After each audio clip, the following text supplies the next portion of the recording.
ის იყო ძალიან დიდი რომანტიკა, როცა ქალაქში შემოდიოდა მატარებელი ტუк-ტუк-ტუк-ტუк-ტუк და ეს შენობა მართლა საოცარი შენობა იყო. საოცარი შენობა იყო თავისი არქიტექტურით. ეხლა ეს არ იყო კორბუზიე და ისა, მაგრამ თავისი სტილი ჰქონდა.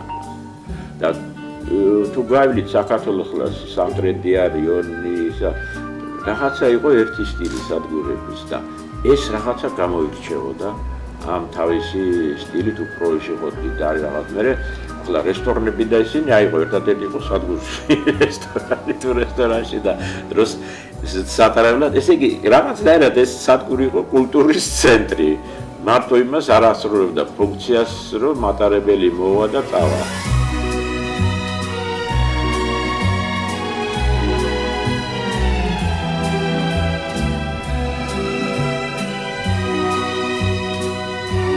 რატომ მიყვარს მე ფილმი ამარკორტი?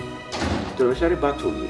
მე მახსოვს ეგეთი ბათუმი, სადაც ცენტრი იყო სადგური. აი ხალხი დადიოდა ასე და ასე.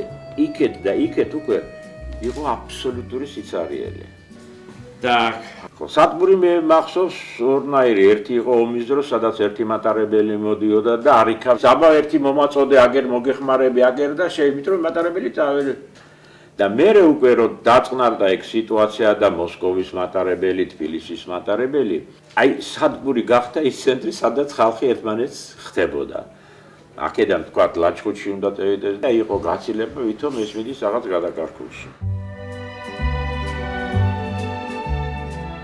მე პატარა ვიყავი და ვიყავი სოფელში და ნიკ დამაჯინეს მატარებელში და ჩამოვედი ისა არავინ არ დავხვდა. იქვე ცხოვრობდი 9 მარტის ქუჩაზე და ავედი ახლა პატარა ვიყავი.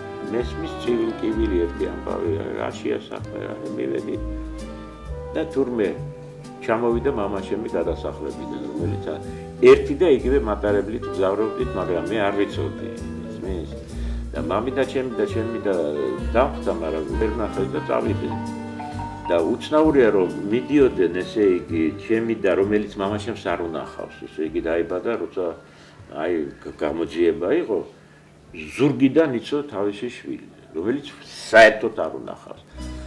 აი ესეთი უცნაური იყო ჩვენი სადგური. მაშინ ჩვენ ბევრ რამეს ყურადღებას არ ვაქცევთ. ეს იყო ყოველდღიური ჩვენი ცხოვრება.